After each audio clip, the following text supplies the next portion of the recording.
మీ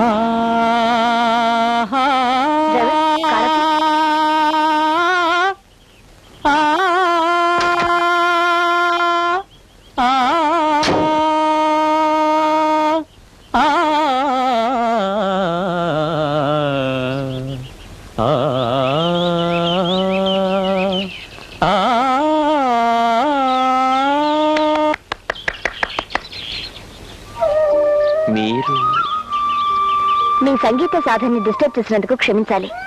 నా పేరు లత. మీకు శ్రీహరిమూర్తి గారు తెలుసా? ఆయన్ని తెలియని వారు ఎవరుంటారండి? ఆయన మా నాన్నగారు. మిమ్మల్ని నేను ఎప్పుడు చూడలేదే. పట్నంలో చదువుకుంటున్నాను. అన్నట్టు మీ పేరు తాన్సేన్ కాదు కదా? తాన్సేను కాదు, త్యాగయ్య కాదు. నా పేరు గోపి. ఈ ఊరి స్కూల్లో టీచర్ గా పనిచేస్తున్నా. సంగీతం టీచర్ గానా?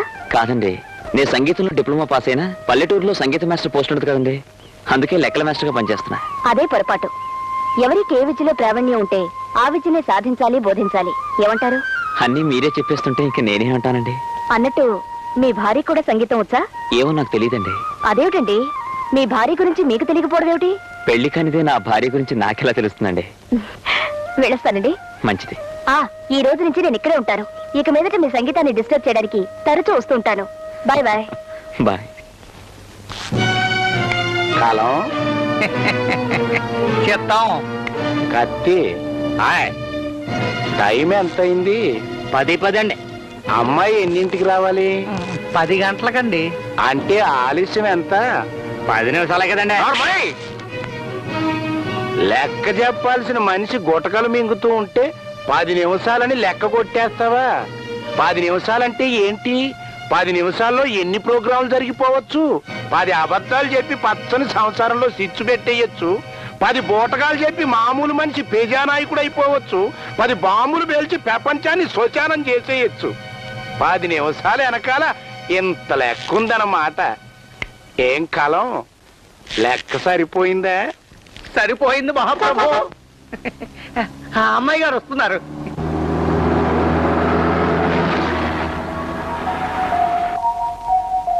రామ్మా రా. ఏంటి ఆలస్యమైంది? డ్రైవర్ ఏమైనా లేట్ చేశాడా చెప్పు. ఆడి తోలు చేసే ప్రోగ్రాం పెట్టుకుంటాను. అదేం లేదు నాన్న, మనూరు అందాలన్నీ చూసుకుంటూ నేనే మెల్లగా వచ్చాను. సీతమ్మా, అమ్మాయి వచ్చింది, ఆరతి పట్టరా.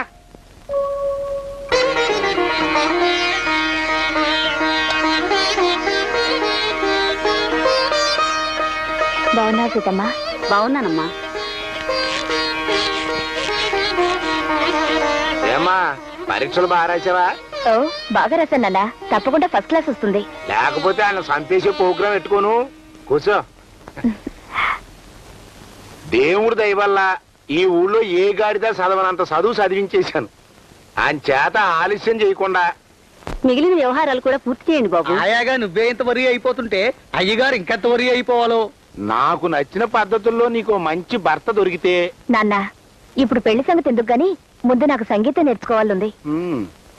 ప్రోగ్రాం మంచి ప్రోగ్రామే, కానీ ఈ ఊళ్ళో సంగీతం నేర్చుకోవాలని ఉంది అని నువ్వు అడగటం ఎట్టుందంటే ఎడారిలో చల్లటి చెరువు నీళ్లు తాగాలి అని అడిగినట్టు ఉంది. అదేమిటి నాన్న? లేకపోతే ఈ ఊళ్ళో సంగీతం నేర్పేదేవుడమ్మా మేమే. మీరెవరు? వాట్? నేనెవరన్నా? నా గురించి ఏ ఉత్తరంలోనూ మీరు రాయలేదా బావగారు? బావగారంటున్నాడేమిటి? ఎందుకంటున్నారు అంటే, నువ్వు నోరమై. ఏం లేదమ్మా, అప్పుడప్పుడు మనతో సహాయం పొందే ప్రోగ్రాం పెట్టుకుంటాడు. ఆ చనువు కొద్దీ అది. సహాయాలు పొందేవాళ్ళైతే బాబుగారు అనాలిగా. బాబుగారు అని పిలిస్తే నన్ను బంట్రోత్ అనుకునే అవకాశం ఉంది. ఎందుకంటే మా పర్సనాలిటీలు అలాంటివి. ఇంతకీ మీరేం చేస్తుంటారు? ఏమిటంటే, అడిగింది నిన్ను కాదు, నన్ను. నేను ఒక అపూర్వమైన గ్రంథం రాయడానికి పరిశోధన సాగిస్తున్నాను. ఏమిటా గ్రంథం? శృంగార రసగుళికలు. లికలు. వాత్సాయనుడి కామశాస్త్రం కంటే 100 రెట్లు వండర్ఫుల్ గా ఉండే గ్రంథరాజ్యం. అమెరికా దొరల దగ్గర నుంచి అనకాపల్లి అమాయకుల దాకా శృంగారం ఎలా ఎలా జరిపిస్తారో, పాముల దగ్గర నుంచి చీమల దాకా ఏ విధంగా సంతానోత్పత్తి జరుపుతున్నాయో ఆ జంతువుల గురించి నేను పరిశోధన సాగించడం లేదు. కావాలంటే ఆ డిపార్ట్మెంట్ నువ్వు తీసుకో. బదుబాయ్, నా పేరు నందనవనం సుందర మన్మథరావు. నా పేరు బృందావనం బుడతల తంబు. ఇంతకీ నా గురించి మీరేమనుకుంటున్నారు? నేను సిటీలో ఉన్నప్పుడు అప్పుడప్పుడు జూకు వెళ్లి కోతుల్ని కొండముచ్చుల్ని చూసి ఎంజాయ్ చేసేదాన్ని. అయ్యో, ఇక్కడ అవకాశం లేదే అనుకున్నాను. కానీ ఇక్కడ మిమ్మల్ని చూసిన తర్వాత ఆ లోటు తీరిపోయింది అనుకుంటున్నాను. వాట్? నీ కూతుర్లా కనిపిస్తున్నావా? అందులో అనుమానమే ఉంది బస్. అమ్మా నువ్వు లోపలికి వెళ్ళి రెస్ట్ తీసుకునే ప్రోగ్రామ్ పెట్టుకో. నేను వచ్చేటప్పుడు ఓ సంగీత విద్వాంసుడు చూశానన్నా. ఓ, ఈ ఊర్లో నేను కాక మరో సంగీత విద్వాంసుడా? ఎవడు వాడు? గోపి అని లెక్కల మాస్టారు. హ, వాడు పాడేది ఓ సంగీతమే. నేను సాక్షాత్తు ఘంటసాల వెంకటేశ్వరరావు గారు పుట్టిన ఊళ్ళో పుట్టినవాడిని. యు సీ మిస్టర్, ఎస్. గుజరాత్ లో పుట్టిన వాళ్ళందరూ గాంధీలు అయిపోరు. పోనీ నెహ్రూలు అవుతారా మేడం? షటప్. నాన్న, నేను ఆ గోపి దగ్గరే సంగీతం నేర్చుకుంటాను. బావా, మీ అమ్మాయి నాకు చాలా నచ్చింది. నర్మయ్, ఇందాక నుంచి మా అమ్మాయి ఉందని నేనేం మాట్లాడకూడదనే ప్రోగ్రామ్ పెట్టుకున్నాను. అసలు నేను ఇక్కడికి ఎవరు రమ్మన్నారా? మీ అమ్మాయి వస్తోందని తెలిసి మా అక్కే నన్ను పంపించింది. రేయ్, నీ అక్కకి నాకు ఉన్న కనెక్షన్ లతకి తెలియదురా. బావా, మీ అమ్మాయి నేను అలా షికార్కి వెళ్ళే ప్రోగ్రామ్ పెట్టుకోమంటావా? అట్టగా నువ్వు ఆ ప్రోగ్రామ్ పెట్టుకున్నావనుకో, నేను నిన్ను చెప్పుతో కొట్టే ప్రోగ్రామ్ మీ పెట్టుకుంటాను. చెప్పుతోనా మా చెప్పుతోనా? చనమై, ఒరేయ్ కత్తే, అయ్యగారు చెప్పిన తర్వాత అది అంతే. లేకపోతే ఆయ్!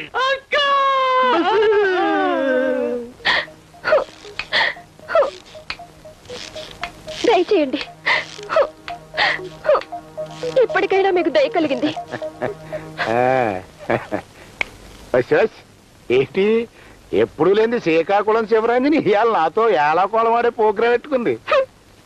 నేను ఏకంగా ఈ లోకల్ నుంచి వెళ్లిపోయే ప్రోగ్రామే పెట్టుకున్నాను. అందుకే విషయం కూడా రెడీ చేసుకున్నాను. చౌరుకో, ఏలాకోళానికి కూడా ఒక అద్దు పద్దు ఉండాలి. ఏదో ఇవాళ మా అమ్మాయి వచ్చింది కదా అని కొంచెం ఆలస్యమైంది అనుకో, అందుకు సాగు ప్రోగ్రాం పెట్టుకోవాలా? కాస్త మందు అందుకో. అందుకుంటున్నాం. నువ్వు ఆత్మహత్య చేసుకునే ముందర అడగవలసిన 4 మాటలు అడిగేస్తే నేను చావడమా బతకడమా తేల్చేసుకుంటానక్క. ఏడ్రా, మీకు పిచ్చిగాని పట్టిందా? జాయింట్ గా సాగు ప్రోగ్రాం పెట్టుకున్నారు. చూడగొడ్డా, మీకు అలాగే ఉంటుంది. నేను ఎన్నెన్ని అవమానాలు దిగమింగుంటున్నాను నాకు తెలుసు, ఆ భూదేవికి తెలుసు. ఇంతకీ నీకు ఏం కావాలో అడుగు. పట్టు చీర కావాలా, చంద్రహారం కావాలా, రవ్వల నెక్లెస్ కావాలా? మెళ్ళలోకి కొలుసు, అన్నంలోకి పులుసు, ఇదేనా ఆడదానికి కావాల్సింది? సరదాగా ఇల్లు, ఆ మామిడి తోట, పక్కనున్న 20 ఎకరాలు నా పేరున రాయండి అన్నాను. రాశారా? ఆస్తి అంతా అమ్మాయి పేరు ఉందని తెలిసి కూడా నువ్వు అడగటం న్యాయమేనా చెప్పు. న్యాయం గురించి మీరే చెప్పాలి. నేను కాపురానికి వచ్చిన మొదట్లో మిమ్మల్ని 3 వరాలు అడిగాను, మీరిచ్చారు. ఏంటయ్యి? వరం నంబర్ 1, మెళ్ళో తాళి కట్టి ధర్మసత్రంలో బ్రతుకుతున్న మా అక్కని ధర్మపత్ని చేసుకుంటా అన్నావు. కానీ ఇప్పటికీ ఆవిడ జీవితం ధర్మసత్రంగానే మిగిలిపోయింది. వరం నంబర్ 2, ఆస్తంతా మా అక్క పేరులో రాస్తా అన్నావు. రోటీ కప్పుడు ఆవిడ మకాన్ తప్ప మాకేమీ ఇవ్వలేదు. వరం నంబర్ 3, మా తమ్ముడికి మీ అమ్మాయినిచ్చి. ఆగండి అలాగా. మీ ముగ్గురు కలిసి కూడబలుక్కుని డైలాగులు చెప్పే ప్రోగ్రాం పెట్టుకున్నా, మా అమ్మాయిని ఈడికిచ్చి పెళ్లి చేసే ప్రోగ్రాం మాత్రం నేను ఎట్టుకోను.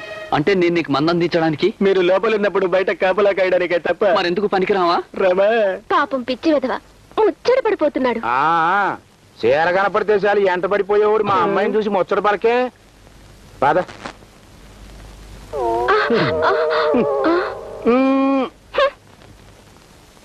రావణాసురుడు మహాబలవంతుడు. అతడు అష్టదిక్పాలకుల్ని సాధించి వారిని తన చెప్పు చేతల్లో ఉంచుకుని మునీశ్వరుల్ని చాలా బాధలు పెట్టేవాడు. అతనికి 10 తలలుండేవి. 10 తలలే? అతను రాక్షసుడు కదా, అందుకే 10 తలలుండేవన్నమాట. ఏమిటి ఆలోచిస్తున్నా? మరి మనకు జలుబు చేస్తే రుమాలతో కదా తుడుచుకుంటాం. అవును. మరి అతను 10 తలలకి జలుబు చేస్తే 10 ముక్కులు తుడుచుకోవడానికి ఎంత పెద్ద రుమాలు వాడేవాడా అని. సందేహాలు నువ్వును. ఏం చెప్తాం బాబు, వీడికి సందేహాలు తప్ప చదువు బుర్రకెక్కటం లేదు. కాఫీ తీసుకో బాబు. లక్ష్మి, నీకు ఇది తెలిసే? పక్కింటి సుబ్బాయమ్మకి పెళ్లి కుదిరిందట. పెళ్లి కొడుకు ఎవరే? రాజమండ్రిలో ఉద్యోగం చేస్తున్నాడట. అందుకేనేమో ఈరోజు చెరువుకు రాలేదు. నేను వస్తానే. అలాగే. నువ్వు ఇంట్లో లేనప్పుడు లక్ష్మి చదువు చెప్తే ఇలాంటి ప్రశ్నలు వేసి దాని ప్రాణం తీస్తుంటాడు. నేనెప్పుడు ప్రాణం తీసాను? తీయలేదు. చెప్పవేమ్మా. సత్యహరిశ్చంద్రుడు పాఠం చెప్పి అందువలన నీకు బోధపడి నీతేమిట్రా అని అడిగితే ఏమన్నాడు?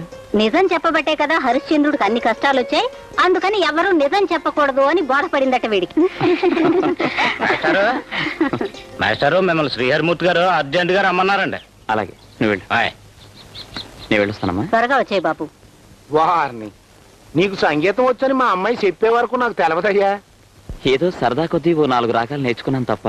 ఆ 4 రాగాల్లోనే ఓ 2 రాగాలు మా అమ్మాయికి నేర్పు. అన్నట్టు ఇవాళ చాలా మంచి రోజు, అందుకని ఇవాళ నుంచి ఆ ప్రోగ్రాం పెట్టేసుకోండి. ఏమ్మా? అలాగే నాన్న. నేను ఎందుకయ్యా అట్ట నసుకుతావు?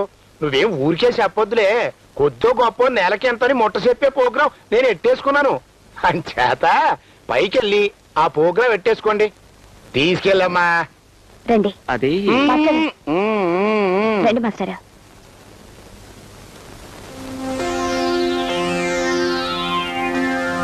శృతి అనేది సంగీతానికి ప్రాణం. శృతి తప్పిన సంగీతం వెళ్ళలేం. గతి తప్పిన జీవితాన్ని చూడలేం. అలాగే సంగీతానికి మరో తోడు తాళం. శృతి తాళం ఉంటే ఎవరి పడినా బాగుంటుంది. అది ఎలాంటి సంగీతమైనా మధురంగా ఉంటుంది. అంటే మంచి తోడు దొరికితే జీవితం కూడా సంగీతంలాగే మధురంగా ఉంటుందా మాస్టారు? నిస్సందేహంగా. మరి ప్రారంభిద్దామా?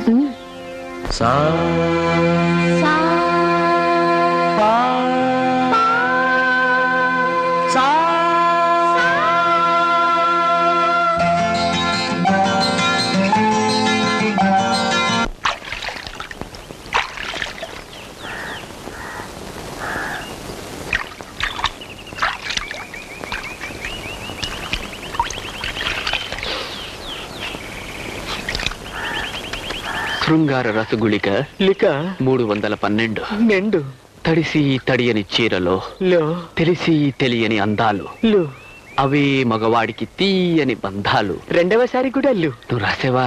సేను బస్సు. ఆడది తడిసిన చీరతో తో నడుచుకుంటూ వస్తూ ఉంటే టే ఆమె అందచందాలు ఆరు బయట రంగస్థలంలా అందరికీ కనబడతాయి. తాయ్ నువ్వు రాయి. సేను బస్సు.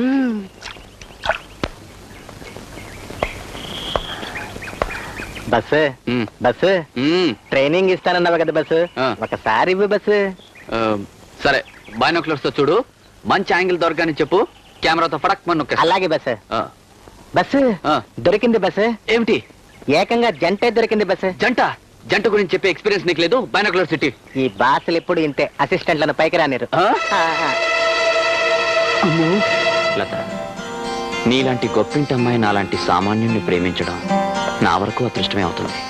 నీలాంటి వ్యక్తి చేత ప్రేమించబడ్డం నాకు మాత్రం అదృష్టం అవుదా? అవును. ఎందుకని? ప్రేమించిన వ్యక్తిని పెళ్లాడగలిగినప్పుడే ఆ ప్రేమ జయించినట్టు. మనం కూడా చేస్తాంగా. మన అంతస్తుల మధ్య యుద్ధమే తప్ప ఆ యుద్ధంలో నాకు మాత్రం విజయం రాదు. రాదని ఎందుకు అనుకుంటున్నావు? మన మధ్యన దూరాన్ని బట్టి. ఆ దూరాన్ని చెరిపేస్తే ఆ పని నువ్వు అనుకున్నంత సులభం కాదు లత. ఎందుకంటే పక్షి ఎంత ఎగిరినా అది ఆకాశాన్ని అందుకోలేదు. నీ విషయంలో నేను అంతే. ఆ ఆకాశమే నీకోసం వంగిందనుకో, అప్పుడు